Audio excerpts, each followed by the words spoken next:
We start with olive oil, always the base of flavor. Garlic and onion. Let them soften gently.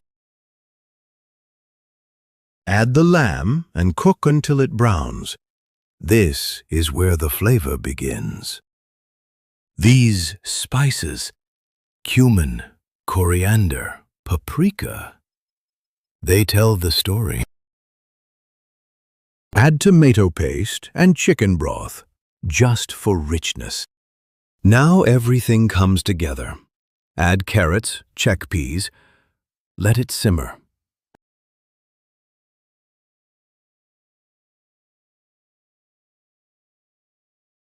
Spinach goes in at the end, always fresh.